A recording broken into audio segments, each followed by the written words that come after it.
everyone, welcome back guys. Hope you all are doing well. This is Mohammad Badruddja and today we are going to solve another lab from CSRF vulnerability module.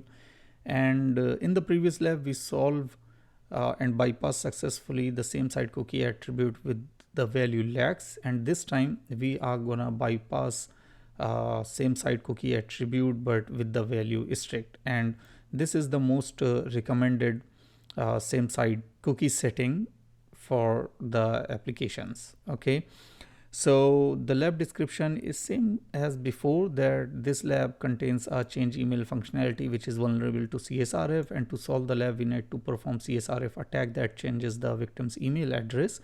And we have here valid credential, username is Wiener and the password is Peter, and we are also given one exploit server to host our exploit. Fine.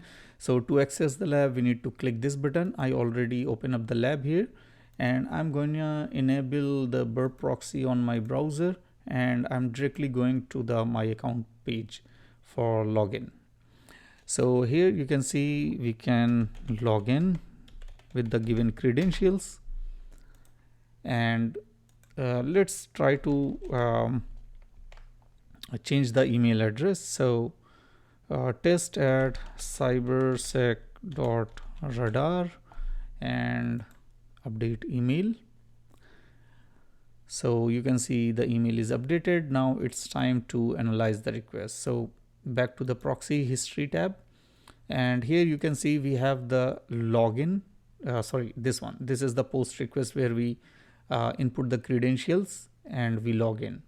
So this is the login request. The request is pretty normal, but the response is interesting. Why? Because you can see here the set cookie response header where we are assigned with a random session cookie, and the most important part here is this same site attribute is defined this time explicitly and the value is strict. So the value is strict means the browser will not include this session cookie for the cross-site request. I already defined that in the same site video. If you do not check that video, please go and check that video. So let's say if I say https://app.example.xor. okay, let's say this is the site. So for the site it will see two things. The first one is schema, which is https, and the second thing it will see example.com. so these two part must be same. If anything change within these two part, that means this is the cross site. So let's say if I say here http instead of https, if I say http://app.example.com, so or example.xor, so the browser will consider this cross site, not the same site as this one, because the schema here is changed from https to http. Okay, so this is the thing. Fine. So that means here if the same site is explicitly defined to strict, that means browser will not include any session cookie for the cross-site request. So this is the most interesting part. Now if we come to the change email functionality request, here you can see we don't have any CSRF token defined here. Also we don't have any CSRF cookie. So this is the sign that this functionality is directly vulnerable to CSRF. Fine. So I'm going to test few things. So I'm going to send this request to the repeater back here, and I'm going to try let's say test2, send it. As you can see 302 found, that means we are successfully get the new email. Fine. The problem here is we cannot directly go and exploit this CSRF vulnerability as the previous lab where the strict same site value is lax. Here the same site value is strict, so we need to find out a way in which the request going to change the email or to exploit the CSRF vulnerability by changing the email address in such a way that the request goes directly from the same site. From the same site means from this particular domain, this schema, from this particular schema and this domain. Okay, so that is the most important part. And for this, we need to find out other vulnerabilities within the application which can be chained to exploit this vulnerability. Okay, so I'm going to home button, and here we have few functionalities like we have some blogs, and if we view the blog post, we can submit some comments. So let's say this is a test and please subscribe me. Okay, name is, let's say, test2, and the email is test2 at cybersec.radar. Fine. Website, it's optional, you wanna give it, okay, fine. So test.west, and let's say http:// fine. So post this comment, and once we post this comment, you can see we are here. It's saying thank you, your comment is submitted, and then it's automatically redirect us again to the home page. Oh, sorry, not to the home page, to the particular blog post where we post the comment. So this is our comment, right? And the URL here is, you can see, /post/6. So we need to analyze this one again, going back to the burp proxy in the HTTP history tab, and here let's see where we post the comment. So this is the place where we post our comment. Okay, and once we post our comment, we are forwarded to this endpoint. Okay, where it's saying, okay, your post is submitted, thank you for submitting the post. Okay, thank you for submitting the comment, your comment has been submitted successfully. And then from this page we are redirected to the /post endpoint.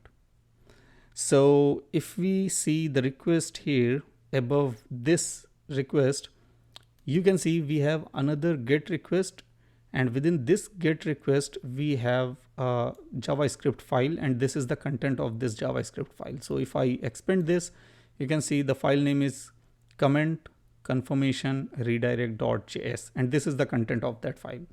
So if we see the content here, it's basically constructing the URL which contains the post ID, and it's taking the post ID parameter value. And then once it's redirected us, so it's redirected us to this /post/6, because the blog path means /post, and then it's taking the post ID which is this 6. Fine. So okay, fine, we can test few things. What is that thing? I'm gonna take this URL, okay, and let's just put this URL here.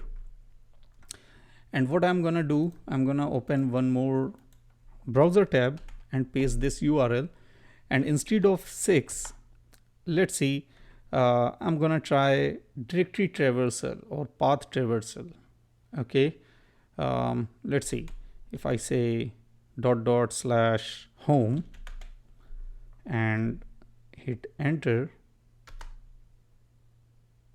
so it is taking us to the thank you for your comment, this page, and then it's taking us to this path home.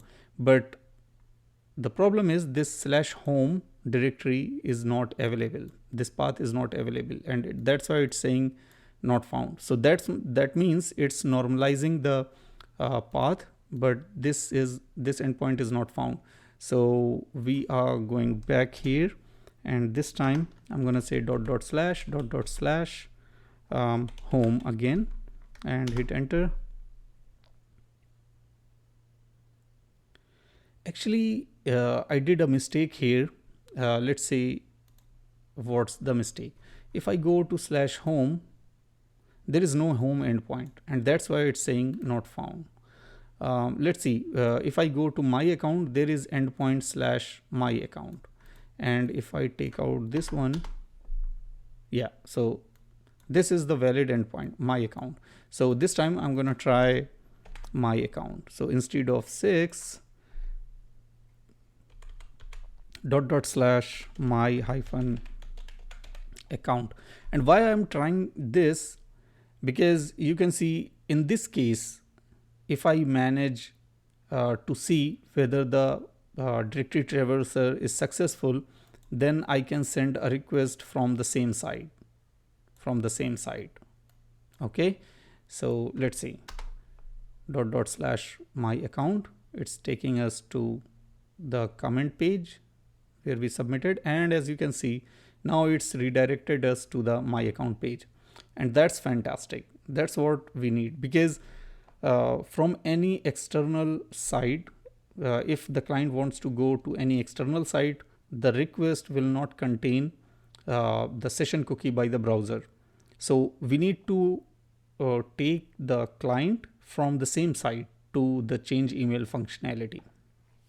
Okay, so this is the first part where we have half of the win. Okay, so I'm going to write it down slash my hyphen account, right? Next thing here, because if we go back here, you can see this request is the GET request, okay. But if we go and try to change the email address, we must follow the POST request. So I need to see email change functionality will work on the get HTTP method or not, because let's say if I write it down something like this, change email, Control C, and come back here, slash paste like this, okay. And this request is the GET request. This is the GET request for the post comment confirmation. This is the GET request, and change email functionality by default is using post request. So change emails email is equal to, let's say, test3 at west.xor, okay, and submit is equal to 1. So once it is redirected to this endpoint, it is gonna use the same method, which is get, okay. So I need to test whether it works on the GET request or not. So from test2, let's say test3, and send the request, and as you can see 302 found, that means our email gets changed. So right now we have test2. If I refresh the page or clicking on my account, you can see the email gets changed. Okay, so this is the second part to build your exploit. Now we can add these two parts so that we can build our exploit for CSRF, and this is actually built here. I already built it here. Fine. So what we just need to do is we need to add here the script tags.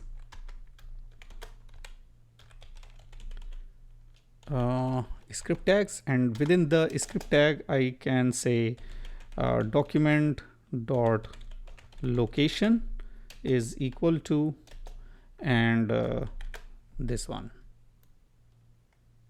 copy and paste. A few things to be noticed here. The @ is URL encoded, so we need to make it URL encoded. So I'm gonna say test4 and URL encoded value of it. Also I need to URL encode ampersand, so I'm going to decoder ampersand encoded as URL. So this is the value of ampersand. Paste it.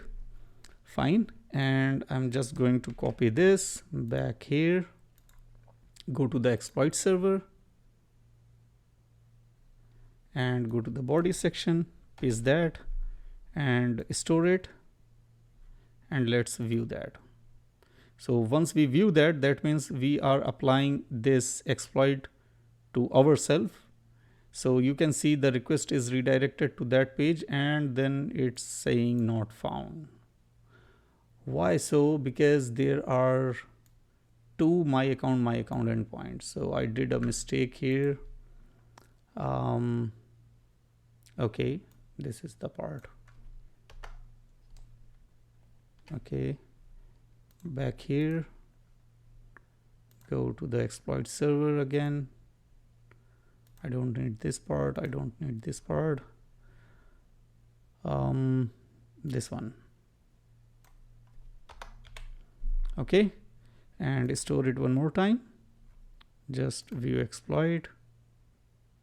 So first of all, we go to that page, and from here it will follow the path traversal, and you can see it will change our email address. That's wonderful. Now we just need to we already tested this one. Now we need to send this exploit, or you can say publish this on the exploit server and deliver this exploit to the victim. So just store once and deliver this exploit to the victim. And as you can see, it's solved. It took some time. Maybe the user somewhere else, the victim user took some time to access this. So if we go to the access log, you can see this is the victim user. His IP address is this, and he is trying to access our exploit server. So the thing is, once he access this /exploit our exploit server, okay, he is delivered this script where he is going to this endpoint for the post ID, okay, for the confirmation of the comment, and from this place he is going to redirect to this change email functionality page to change the email address. Now because this is the same side once, because first of all he go to this side and then he go to this side. So because of the same side, the browser will attach the session cookie in this request, and that's why the email will be successfully changed. The SameSite cookie attribute was defined strict, so in that case the browser will never send the session cookie in any request for the cross-site communication. So that's it for this video. Hope you like the content. If you have any query, please put your query in the comment section and I will try to respond on it as soon as possible. Please like, subscribe and share, and I'm gonna see you in the next video. Bye.